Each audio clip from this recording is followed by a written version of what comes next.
Okay, so we are recording. So streamlining vehicle software update is our topic for today, and Marko is our speaker. Marko has over 5 years of experience in IT industry and over 3 years of experience in this field. So I really think that we are in the right place because this ReeTalk provides an excellent opportunity not only to learn, but also to exchange ideas, perspective, and everything. And with this being said, I don't want to take any more of Marko's time. Marko, stage is yours and you can start. Thank you, Farizada. Well, with no further ado, I think I'll start presenting. Just a second.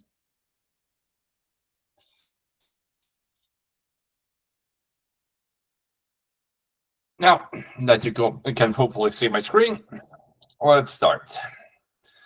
Well, hi everyone. My name is Marko Petric, and I'm a software developer at Reeinvent Croatia. I'm here to talk a little bit about over-the-air updates for vehicles. I have experience designing, developing, and maintaining over-the-air update systems for the Nevera and some other vehicles from my time in Rimac. I also have a bunch of geeky interests and like to make bad puns, which you will unfortunately experience during this presentation. I want to take some time and share some of my insights I've gained while working in this field. Let's see a brief overview of what we'll be talking about. The talk is intended for those interested in developing an over-the-air update system, as well as those just interested in what that look like, and I will try to focus on the technical aspect of the topic. Over-the-air updates are a large topic, and talking about technical issues in such a broad topic can be challenging. Technical issues in general are intersections of architectural decisions, tooling, and business requirements. It's hard to talk about on a very high level, because these issues mostly appear on the low level. Technical issues live on a spectrum, from one so general they've been talked to death about, like SQL injections, to others that are so specific they won't be interesting to anyone not working on the exact same tech stack and problem domain. We don't want to get lost in the weeds by diving too deep into specific issues. I, at one point, planned to give a concrete technical example of implementing resource-based access control on the system. But though I think it's a very interesting topic, it is also a topic that can easily take up a whole talk on its own. So what kind of discussion is useful? Well, I believe it's most useful to focus on three things. First, understanding what OTA even is. What is it that we can gain from an OTA system, and what features are most important? Second, outlining system functionality on a high level. Once we know what we want to do, then we can discuss what are the steps to get there and the hurdles along the way. Finally, I want to give a final overview of the system with an actual example of how it would be used in practice. Let's start by explaining what OTA updates are. OTA, or over-the-air updates, are simply updates performed remotely, probably, though not necessarily, over the internet. The first big application of OTA I could find was in NASA missions as a way to resolve issues on the fly, and this is still the most valuable use case for over-the-air updates. They are a staple of the Internet of Things, otherwise known as IoT. Whenever you have devices connected to the internet, you have the potential to implement an over-the-air update system. Now let's talk about the why. Why a customer might want a system like this, what benefits they could gain out of it. First off, customer service. These days, customers expect products that evolve fast and respond to their needs. Computers, phones, watches, TVs, even refrigerators or juice makers. Everything is connected to the internet and bringing new features to customers daily. We want the ability to provide new features to customers today, not with the next vehicle model. From better infotainment UIs to better vehicle handling, a lot can be done through software updates in modern vehicles. Maybe our vehicle infotainment system is using Android Auto, and Android just released a new feature. If our hardware can support it, we can develop support for that feature and deploy an update at a very short amount of time. We can also respond to customer feedback quickly and selectively. There is even the potential to make tailor-made solutions to address individual customers when that makes sense. We live in the information age, but you can't know everything in advance. A vehicle can be launched and the manufacturer realizes too late that they're missing important information about how their vehicle is used. This kind of information can be crucial in order to improve the current vehicle, fix outstanding issues, and develop future vehicles. And we quite possibly already have the ability to extrapolate the required information from our sensor data, but the vehicle doesn't have the software for it. We can never send all the raw sensor data over the air, as that would require a huge amount of bandwidth. In combination with a robust telemetry system, software updates can enable the manufacturer to add new track metrics later on, which can be crucial to quickly and effectively detect and resolve issues occurring on real vehicles. Also, because of the bandwidth constraints, the manufacturer might run data collection campaigns where they collect certain data in phases and for set time intervals. They often manage this through software updates. Probably the spotlight feature of over-the-air updates is the chance to avoid costly recalls. If an issue is detected and it triggers a legal obligation to recall vehicles, or the manufacturer decides a recall is required to avoid bad customer experience and the negative impact on the brand, a classic physical recall has a large negative financial and branding impact. However, many such issues can now be resolved with software. One such example happened with Tesla, which had an issue with their anti-pinch feature. The force of the closing windows ended up being stronger than they measured in the lab, and it didn't line up with the regulations. Instead of doing a huge recall of over 1 million vehicles, Tesla fixed this by publishing an over-the-air update for the window control mechanism. This kind of use case is very important, but infrequent. A much more common use case is fixing minor issues that affect user experience, but aren't a big enough issue to warrant a recall. Without the OTA system, such issues might never be resolved for vehicles that are already on the market, or at best they would persist until customers brought their vehicles in for servicing. We also want feedback on the status of our vehicle fleet. What software versions are the majority of vehicles using, and are there any really outdated versions out there? Are there issues with the update process? We can get direct and instant feedback about how updates propagate through the fleet. We can also pick and choose which updates to deploy where. We might only want to deploy an update for a specific market or for vehicles that passed a certain mileage. Now for the how part. Let's talk a bit about what an OTA system might look like from a functional perspective. First, it's important to understand the scope of what it is we're trying to do, as there are multiple ways we could implement the system depending on our goals. There are two big decisions that will impact what we will need to implement as part of our application. One is how we treat the updates. Do we want to deal with their contents, or are they just black boxes to us?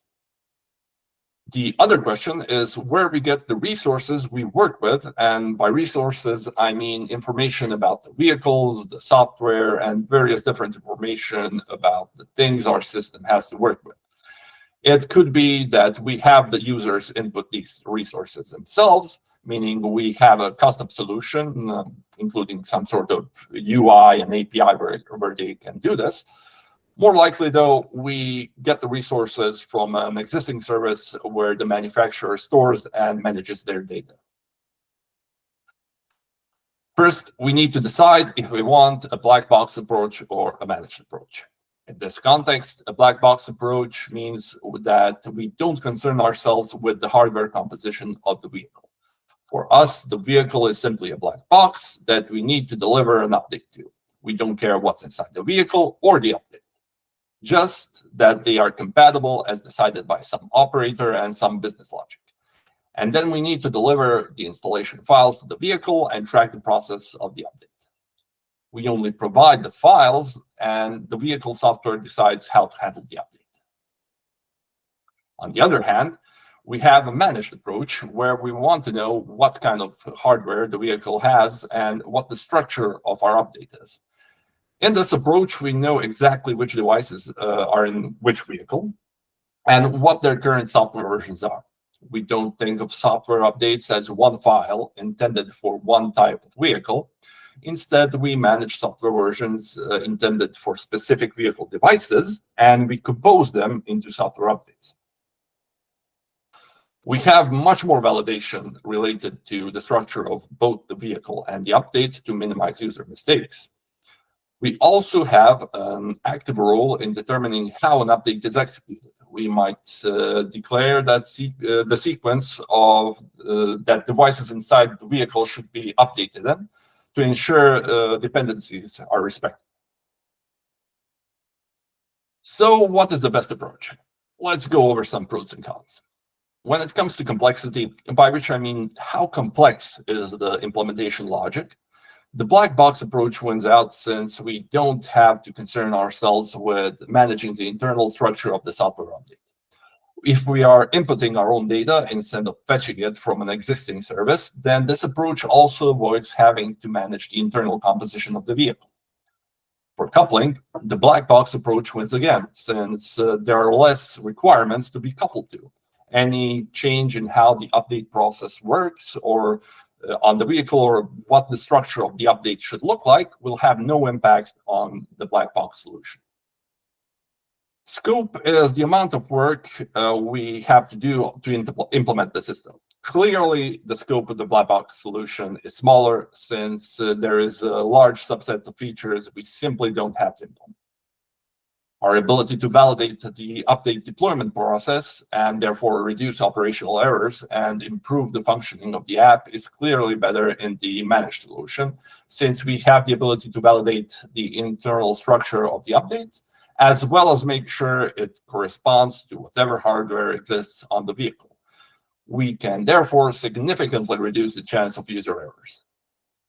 The managed solution is also capable of implementing a much larger number of features, from adjusting the update process to on the fly to building custom updates for vehicles without the need for someone to compose them manually and upload them to the repo. For example, say we deploy a new software version for the window control mechanism. We upload this one package and can use it to create many different updates. In a managed approach, these software updates are just collections of uploaded software mapped to the device they're intended for, and we can easily create them via the dashboard. We can therefore quickly define multiple updates for different models and variants that might share the component instead of having to upload a separate file for each. Now let's talk a bit about the various resources we will need to know about and manage inside our system. To effectively deploy updates to vehicles, we obviously need to know which vehicles and updates are available. We also need to know a bunch of metadata that can help us evaluate compatibility.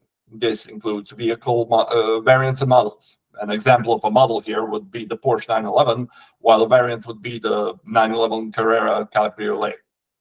If we're going with the managed update solution, then we also need data about the vehicle component structure as well as the software packages that the update is made out of. So in other words, we need to know what update capable devices are inside the specific vehicle and what software we have available to install on those devices. The question now becomes, how do we get this data? And like I mentioned before, there are two main solutions. Either we have the system users input it, or we load it from outside sources. Keep in mind that this decision is usually made for you by the project requirements. Usually the manufacturer will already have some pre-existing system where they keep the data, and we need to use this in order to avoid inputting the same data twice. Or on the other hand, they don't have such a system, and then we have to make a managed solution. Still, to understand the differences, and in the case where the existing solution is very bad and should be potentially replaced, let's go over these two approaches and compare them.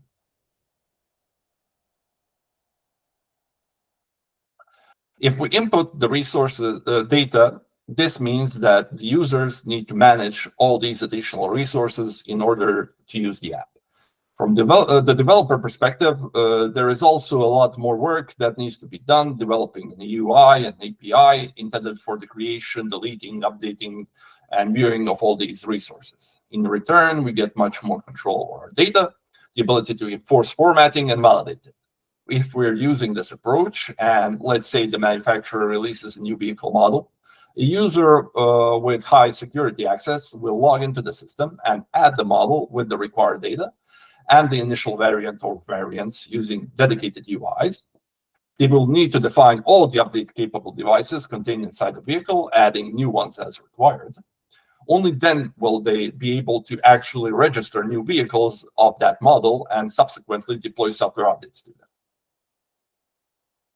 If, on the other hand, we get our data from an existing service, we avoid having to manage the resources directly, but we can't enforce the data format, and we're coupled to an existing service. If we are making a software as a service solution and servicing multiple manufacturers, we probably want to write some generic code that handles resources and assumes we have access to some basic information, and then we can write interfaces for each manufacturer that convert the data we retrieve from them and from their services to a unified format that can be used inside our app. It should be noted that this limits us even more, as we're really restricted in what information we can assume that we always have access to. And writing generic code is always more complex and time-consuming than writing tailor-made code. When using this solution, users logging into our service cannot define their own resources locally. If some resources are missing, they have to be added by the service that manages them. Now, like with the previous choice, let's compare the pros and cons of these two approaches. When it comes to complexity, it depends on the scale of the app. For smaller apps, it will be more complex to implement a system that inputs and manages our own data because of all the additional UIs and APIs that need to be implemented and checks that need to be put in place. However, if we're making a large software as a service app and supporting multiple different manufacturers, then the fetching solution actually becomes more complex because of the multiple interfaces that need to be implemented and the very generic code that can assume very little about the available data. Overall, I'd say the fetching method is less complex since you're more likely to work on a smaller system than a large one. But if anyone from Vector watches this, I wouldn't want to put you on the wrong path. For coupling, the input approach wins out since we control our own data. The fetching approach is vulnerable to changes in the manufacturer repository, which we then have to adapt to, or if we change something, they have to adapt to us. As for scope, generally the scope of the fetching solution is smaller than that of the input solution for the same reasons that the complexity is lower. Just like with complexity, the fetching approach can become larger in scope if you have to support a very large number of different manufacturers. Our ability to validate the data and therefore reduce operational errors and improve the functioning of the app is clearly better in the input solution, since we can know exactly what format the data has and can enforce how it's created, combined, and edited. The input approach also wins out in the features department, since the added control over data allows us to implement features we otherwise couldn't. If we aren't sure if a manufacturer be able to provide us with a certain piece of information about, say, a model, and then we won't be able to develop features that require that information, or we will have to make dependency trees for the features so that they're only available to manufacturers who provide that data. But this can quickly increase the app complexity as these dependency trees grow, and it can become harder to explain to potential customers what it is that they get out of purchasing our system. Like I've mentioned before, this decision is often made for us by the client, but it should be noted that even though we were talking as if this was an either-or choice, it is quite possible to have situations where some specific resources are managed externally while others are managed inside our OTA app. Maybe our app manages uploading software packages and defining internal vehicle devices, but the models and the variants are defined externally. Such examples come with their own integration challenges. Now that we've decided what the scope of our app is, let's see what some of the features will be. The first part would have to be state management by users. In the managed update solution, this means, amongst other things, viewing all our available software, mapping it to the devices present in the vehicle, to form a software update, and deploying that software update to a vehicle. This means we need some sort of dashboard app where users can do this. We also need to expose some sort of API that can be accessed programmatically, as we might have other apps connecting to our system that want information about the software deployed to vehicles. For example, when a new window control mechanism is manufactured, it needs to be tested, but to do so, software needs to be installed on it. And our system is the authority for which software is the latest available for that device. So as part of the production line process, an API call would be made to our system to get the appropriate software needed to test the device. We also want to make sure our state is valid at all times. This is hardly specific for over-the-air update systems, but it's still quite important. All the information we have is wasted if we don't use it to validate state mutations. Given enough time, any user mistake that can be made will be made. So we want to limit the domain of possible user mistakes. This means being aware of how software interacts with hardware, where it can be deployed, and how. In other words, we need to encode the business requirements into our validation flow as much as possible. Conventions need to be agreed upon and enforced in code. Any transition between valid states should be done through database transactions so that no error or crash can leave our data in an invalid state. Over-the-air update systems can have very complex state as you introduce features that come naturally, like update histories, rollback functionalities, and so on. For systems with complex relations, it can be very hard to debug invalid state errors, and any manual fixes can often inadvertently cause other, even bigger discrepancies, since it can be very hard for anyone to visualize the impact of one change on the system. It's not just the software updates we should be validating. If we're managing resources and not just fetching them from an external service, we need to make sure these resources match our business logic. For example, when defining a new vehicle and assigning a variant to it, we need to make sure it matches the information encoded inside the vehicle identification number, or VIN, which, despite what the name would have you believe, isn't really a number, but an alphanumeric value that encodes a bunch of information. And this actually includes the variant. So you could run into a situation where you attach a vehicle to a variant, and the VIN says it's one variant, but your database says it's something else. When it comes to the act of deploying an update, the first question is, how do we actually communicate with the vehicle? In the IoT world, the MQTT protocol is very popular as a way to send messages to devices. We send messages to the broker, and consumers can connect to it and retrieve them.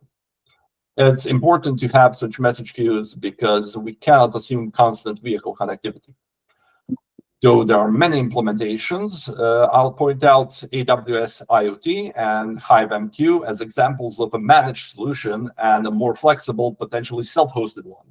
AWS IoT can be convenient because of the easier integration with the rest of the AWS stack, whereas HiveMQ provides self-hosting options and more data sovereignty. These solutions allow us to send small messages to message brokers, which retain them until the vehicle can fetch them. Since MQTT is intended for small messages, we don't send the actual updates via MQTT. We simply send links and metadata telling the vehicle about the update and where the update files can be found. The vehicle then downloads the packages from our software update repository.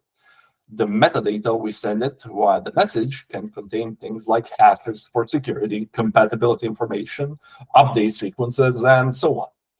We have to secure these downloads, but we'll talk more about security later. There are also some more challenges that need to be resolved as part of the deployment process. We need the ability for the vehicle to roll back to a previous valid update if something goes wrong. This is mostly up to the code on the vehicle itself, which needs to have a backup of the previous state, but we still need to log when this happens so that we know our updates failed. How do we handle critical security updates? Do we force the users to install them before allowing them to start the vehicle? There is also a question of what to do when you deploy an update to a vehicle, but it still hasn't downloaded the previous one or multiple previous ones, which can happen when a vehicle is parked for a while somewhere with bad connectivity or just turned off completely. When we have updates that are interesting to us because of development and monitoring purposes, we don't want to force users to download them, as that can be intrusive when updates are non-critical. But we can package those features with fun features that are interesting to the customer, such as seasonal infotainment UIs to encourage adoption. There are examples of companies doing exactly this. They will create an update which adds Easter eggs and bunnies to the infotainment UI, and they will package in some other data monitoring updates so that the user will download them both. What about backward compatibility? How do we actually install an update if there are skipped updates before it? Do we install them all in sequence? Or do we generate a code diff between them and between the current installed update and between the latest available one? When we deploy updates, we also want to be able to track their status. We want to know when they are downloaded to the vehicles, did everything go as planned, and how long it took. The vehicle sends this feedback via MQTT to our server by simply using a different topic than the actual update command. We process this, set notifications if required, and store it in our database. Now we can display the update status on a per vehicle basis on our dashboard, as well as track the progress of the update as a whole. It's also very important that we monitor our cloud infrastructure. We need to be aware of any service crashes, how utilized our resources are, what the costs are, since these can vary a lot if our cloud scales automatically. Things like database free space, cache hit rate, and so on inform our cloud management and development process. Important events like production crashes or repeated crashes on the development environment need to trigger alerts that notify relevant parties right away. All the connected metrics should be displayed on a dashboard where we can see any issues at a glance. We also want to ensure our system is observable. I'd argue for this in any system, but with distributed systems in general and OTA systems in particular, it can be extra important. We want to have a way to track operations through the whole system using some sort of trace ID. When we deploy an update, for example, we want to have some place where we can see who issued the deploy command, how the command made its way through our dashboard, the server, logic, the database, the brokers, and the vehicle. If issues arise, we need to know where and as part of which operation. This is often a challenge in distributed systems unless you implement good tracing.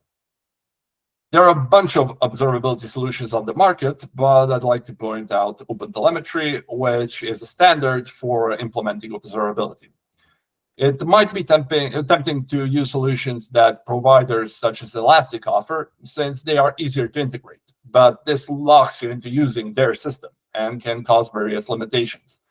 Most observability providers also provide a way to work with the OpenTelemetry standard, and this ensures that you're not locked into one provider since you swap them out as needed.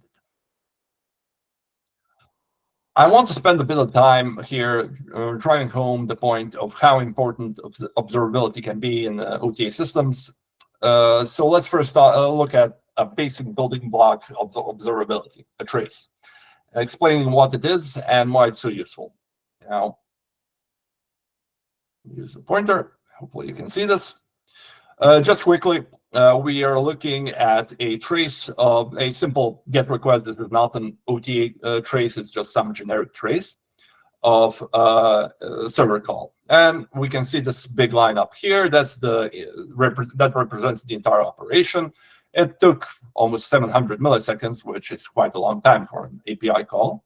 But we can see the breakdown of why it took so long. We can see all the things that happened for this to resolve. We can see some database queries here. We can see some calls to Redis. We can see, basically, depending on how we structure this, we can see every function that was called inside here. And we can see any error that occurred as an event. Probably these white lines are individual events. And we have all the kinds of data about this request, which we can then use to debug it. We have a trace ID, this over here, which the user can get as part of an error that is displayed on the dashboard. They can send that to us, and we can immediately find the exact operation that caused the problem.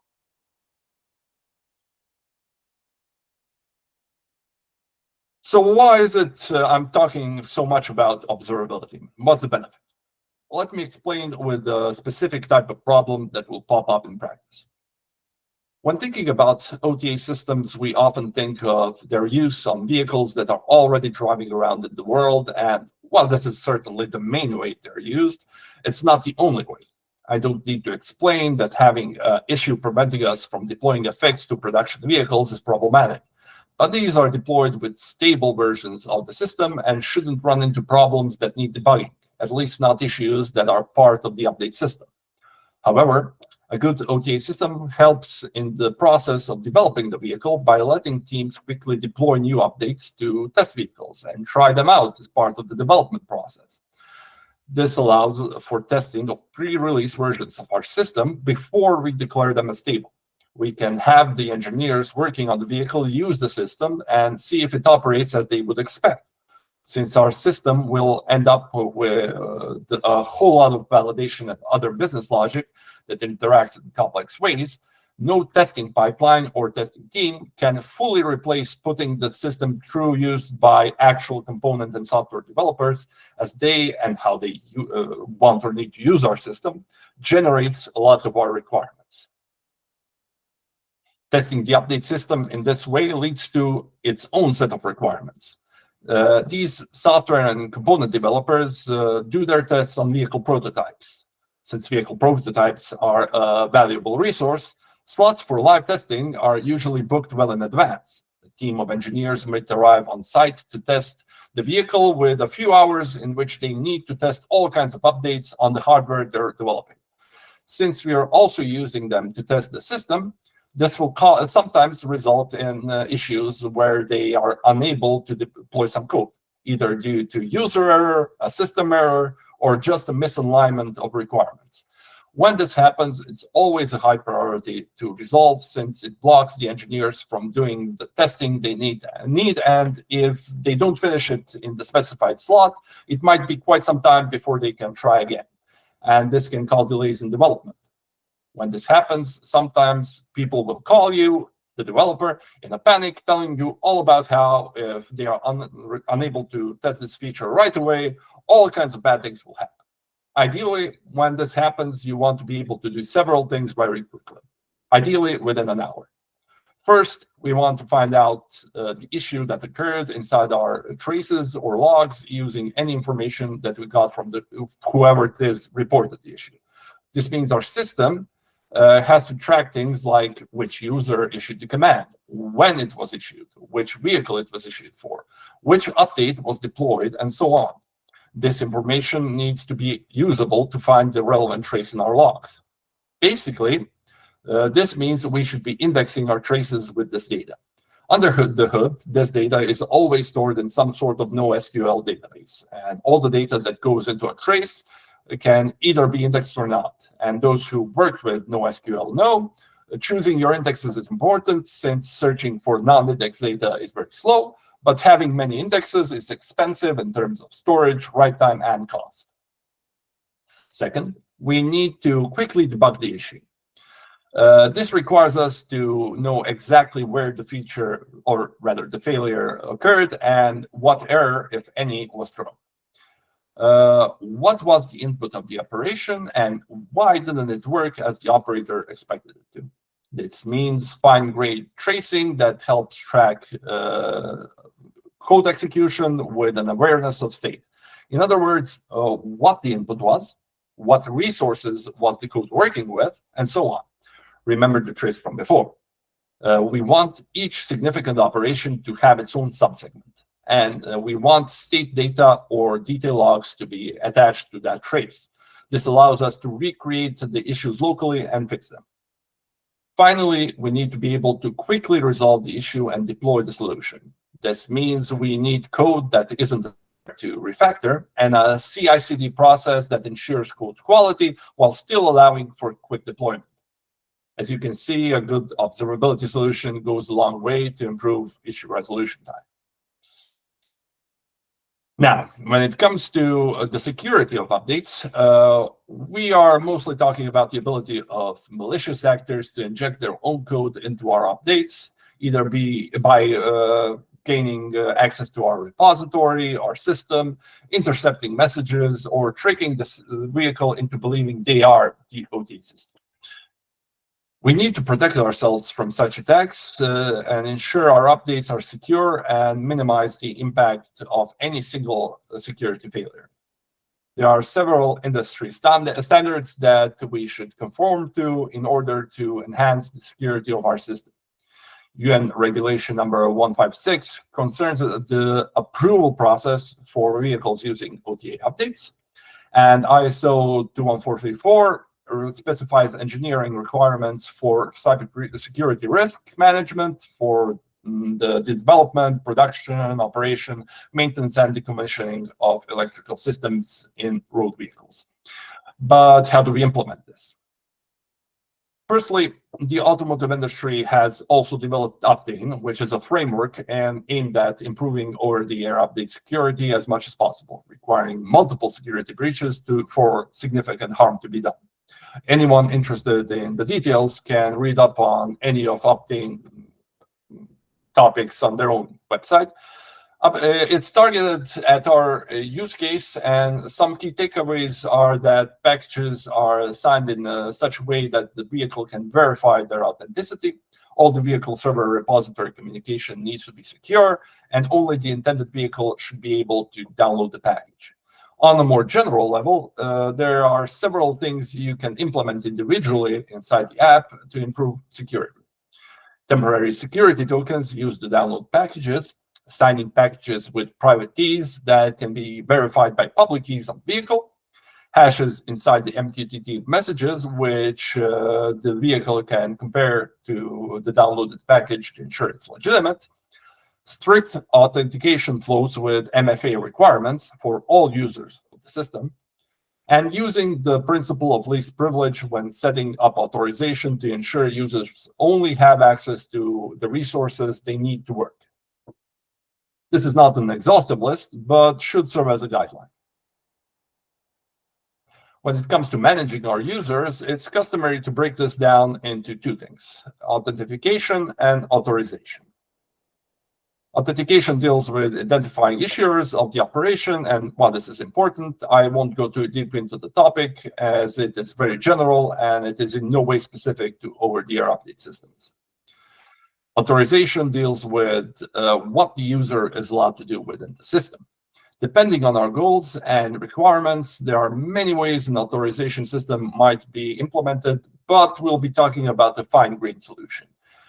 If our app is successful, it will grow over time, adding more models, variants, vehicles, and engineers working on them. Perhaps we also serve multiple companies and their resources need to be totally isolated. we will quite likely end up needing resource-based access control, and we need to prepare for this in advance, since the structure of our database will depend on how we want to do authorization. We will also need different levels of access, since we want to give people resource management rights, but not necessarily full rights to all actions that they could do. For example, a team working on developing the brakes should be able to create new brake components and upload software related to them, but we don't necessarily want to give them the rights to change what brakes are registered as being installed on a production vehicle. We also probably want support for user groups because this will make managing all our users much more simple. Okay, so finally, let's see how the app would function when it's done. So we'll be looking at the managed update solution with resource input rather than fetching. Let's say the company hired Lars Ulrich, the famous window control mechanism designer. Lars created a masterpiece, the greatest window control mechanism of all time. The window goes up, it goes down, it's great. The company gets a developer to program the windows so they go up and down in rhythm with the music being played on the infotainment system. Maybe they also do this for the lights and the suspension and create a cool feature where the vehicle can dance on command. We want to add this new window control device to our vehicle and deploy an update to it. Having logged into the system, we would first add Lars's new device into the system and tag it as a window control device. Now we upload the new dancing window software and mark it as intended for the window control mechanisms. Perhaps we add the clause that it's only compatible with Lars's device by referencing the new device version. Now we add our new device into a hardware configuration, which is just a collection of devices that describes which devices are present on the vehicle. To do this, we take the existing hardware configuration of the vehicle we're installing the device on and replace the window control device with our new one. Now we assign the new hardware configuration to the target vehicle. Having done this, we can now start mapping software to devices. Perhaps we'll just take the software update currently installed on the vehicle and remove the software device mapping for the window controller and add our new device and software. We finish configuring the mappings and add any additional metadata about the software update. Maybe we want to change the sequence in which the updates are executed or manually adjust which hardware versions the update is compatible with. With this, we can create a new software update. We can now deploy the update to vehicles. We select from a list of compatible vehicles and initiate the deploy process. Of course, we will need the correct user rights to do this. A message is sent to the MQTT broker detailing the software update. We send the message to dedicated topics for each individual vehicles we're deploying to.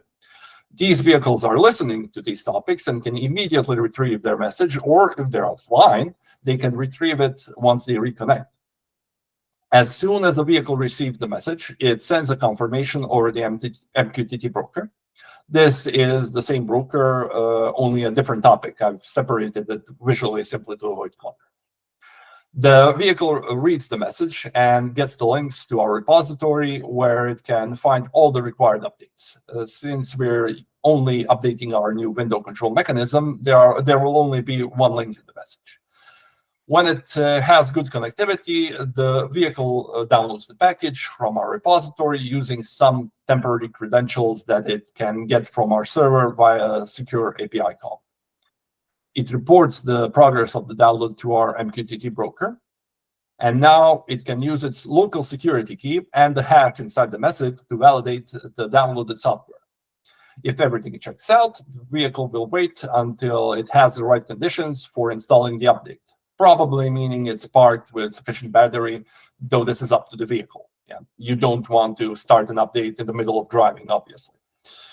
It follows the instructions inside of our message to install the downloaded software. Again, the vehicle reports the progress and result of the update to the broker. When we get new data about the update on the broker, our server is listening in, and the relevant topics will, and we will process this data and store it inside our database as needed. Now we can use this data to display the progress of the update on a single vehicle or a group of vehicles in real time. We can also use it to calculate statistics, such as update failure rate, average duration, average time between the deploy and the install, and so on. Finally, the update is deployed and onto the vehicle, and we can test out our new dancing windows. So that's it for my presentation. I hope it was interesting. I hope you learned something new. And I'll open it up to any questions. Thank you, Marko, for this presentation. It was really great with a lot of interesting things. And yes, do we have any questions, maybe comments or suggestions? Malika? Hi, everyone, and Marko, thank you for this great presentation. It was very nice to hear some new things that we didn't know before. My question is related to those systems scalability. So I wonder, like, how much those systems are scalable, and what do you need to do in order to support, let's say, potentially million of vehicles? So when it comes to scalability, the way the system is designed is it has scalability in mind. So, for example, the messaging, the MQTT protocol, it can easily handle a huge amount of messages.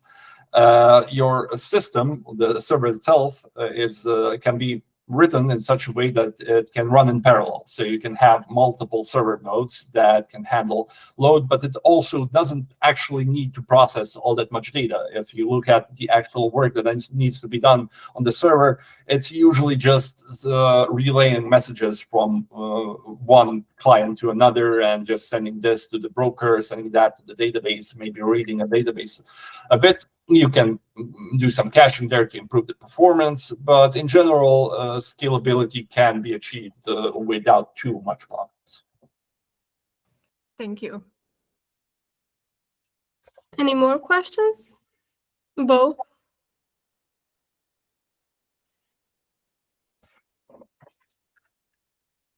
Sorry, Bo, if you're asking a question, we can't hear you. Yeah. Of course you can't hear. I was muted. Follow up on the question. I mean, it probably from case to case, but in general, how big are the update packages when it comes to automotive? I mean, it's not in the mobile phone industry where you actually have like hundreds of millions of phones out there which needs to be updated, but maybe later. So I mean, considering the bandwidth and so, what are the common sizes of these kind of update packages? Well, like you implied, it varies a lot. But the cool thing is that legitimately we don't care, because our system doesn't actually handle the downloading or the relaying of the data at all. We keep the data on some sort of inside some sort of repository. Let's say it's S3 on Amazon. And everything that we actually do is sending links via these MQTT messages to the vehicle and maybe some security credentials so that then it can connect to S3 and download the packages itself. The actual bandwidth consumption is a problem for the vehicle, not for our system. So in effect, you can put as big of a package up there as you want, so long as your vehicle connectivity can handle it, and so long as you don't have problems paying your AWS bill. Okay, all right, thanks. I was just considering like phones like Samsung's and these guys, they are setting up like gigs, like gig packages of updates, and considering there are like hundreds of millions of phones out there, it is a considerable cost when it comes to bandwidth. Yeah, it can be, but you know, it's a problem that's basically delegated to another server or a service. You could use S3, and if you run into problems with pricing, perhaps you could explore additional options. The system itself doesn't care where you keep the data, so maybe you set up your own servers to minimize costs. Maybe you do it on site, though obviously that leads you to problems with scaling, with requests from other regions and so on.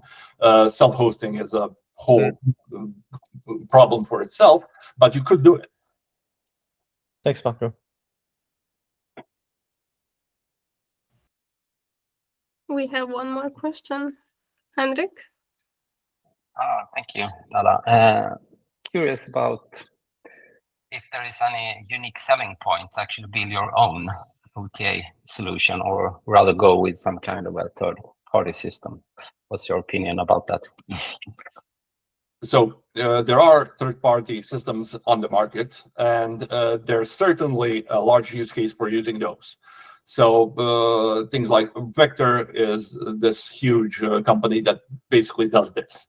But why would you then implement your own? Well, first off, it can be an issue of price. So at sufficient scale, you might actually want to do your own thing instead of paying for licenses or whatever else it is that you have to pay for. Also, on a sufficiently small scale, maybe you just want an in-house app. Maybe it's just for development purposes, or you have some simple use case where it actually doesn't make sense to pay for this large product. You can actually develop it in-house with one developer and it functions, you know. Mm-hmm. Also, another consideration is customization. So if you develop your own thing, then you decide how it functions, you decide what functionality it has, and you don't put in stuff you don't need.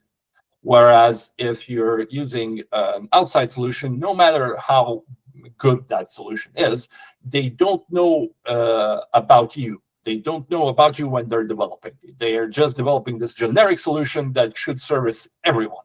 And they can't make stuff that's super custom made for your use case. So maybe you just want this flexibility to develop your own thing. I see. Good answer. Thank you, Marko. Thank you. Matthias? Great presentation, Marko. Really interesting. So coming from Sony, I'm pretty sure we use the black box approach. That's at least what I recall. Where would you suggest this in terms of the system you updates, or because you talked a bit, there is pros and cons with each approach, and I understand the complexity is higher perhaps in the other one. So when does it make sense to go black box, and when doesn't it? And is there something that is unique to cars in particular in this, how's that, strategy in choosing updates approach? So the main benefit you gain from going the managed approach is flexibility. If you don't need the flexibility, the black box is better. Meaning, if you're always basically deploying to the same kind of device, and every update is the same as every other update, you don't have a lot of different kinds of updates. You just, maybe you have a major update, and then a few weeks later you have a minor one. And there's no need to target specific devices in different ways. You don't have to tweak anything inside the update on the system side. Then making a managed approach might just be a waste of time, because you don't need that flexibility. So basically, I would say the big advantage of this managed system would be something like the development process, where engineers constantly want to change this one device. So what if we put this other update? Will it work better with this or with that? But when you're deploying to customers, you probably don't want to change the small things, and maybe 10% of customers will get this kind of update, and then 20% will get this kind. You just want this one update that will service a large section of the user base, and then black box is probably fine. Thank you. Kenan wants to ask something. Yeah, thank you. So, hi all. Thank you, Marko. Really great presentation. I really enjoyed it. I have a bunch of questions, but I guess for the time, I can only ask one. So how was Optane? You mentioned it for the security. I mean, I guess in IoT nothing is secure. So how did you have any issues with it? We didn't have specific issues with Optane. The Optane is like a framework which you can and don't have to implement and use. So we didn't use Optane previously, but it just kind of it makes things maybe easier and quicker, though it does lock you into a certain type of infrastructure. It doesn't do anything that you can't do on your own. So it's just makes it easier to certify and to ensure that you really are compliant with all the regulations you need to be compliant with. Okay. Okay, Amer? So you said you can implement this with one developer in-house or something, but is it usual, or is it usual for you to have bigger teams for these solutions? So how many developers do you need, and what is the practice? With a lot of questions, the answer is it depends. Now, I can testify from experience that you can do a lot with one developer, but it depends on what you actually need. We went over a lot of things that you couldn't do with just one person, especially considering that you're probably time-gated. So you have some sort of time interval in which you have to develop the app.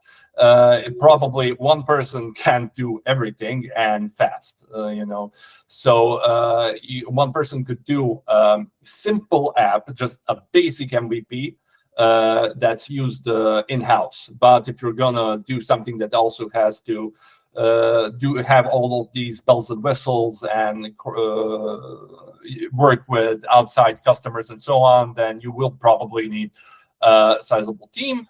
But the exact size of that team, again, depends really on how fast you need to do this and what are all the features you need to implement. So not a very specific answer, I'm sorry, but yeah, that's basically it. That's usually like that. So here also, yeah. Thank you. Okay, anyone else? No one? Okay, I have one question. In your experience, Marko, what is the most challenging part of implementing an OTA system? Well, there are several things that can be challenging. For me specifically, and when I was working with the systems, probably, well, one of two things. The access control had to be implemented on a system which was already in place, but didn't have resource-based access control. So fitting that in was quite challenging. But probably the thing that caused me the most problems was actually the debugging. In terms of it, whenever an error occurs on your system, it's always high priority. Always you need to fix it like yesterday. So that's why I spend so much time on observability and why it's so near and dear to my heart, because you really want all the information you can get in order to resolve these things quickly. I remember a lot of instances where you get an error, and usually these errors are some state misalignment. Some validation is missing, bad configuration comes through the app, and it doesn't immediately trigger problems. It triggers them way down the line in some weird way. And then someone reports a bug, and it seemingly is completely unconnected to the actual issue that caused it. And you can't really reproduce it locally because it's a state error. It depends on the data that's on the production server. You can't also download all the data from the production server. Even just making a copy of the database takes significant time. So in the end, what you end up doing is staring at the database rows and asking yourself, if I was a state error, where would I be? In the database, right? In the database, yes. Thank you for your answer. Do we have more questions? If no, I will just thank you again, Marko, for this talk. Thank you all for attending, and I will wish you the happy rest of the week and see you on next ReeTalk. Have a nice time, everyone. Bye-bye. Hi, everyone. Thank you, Marko. Bye.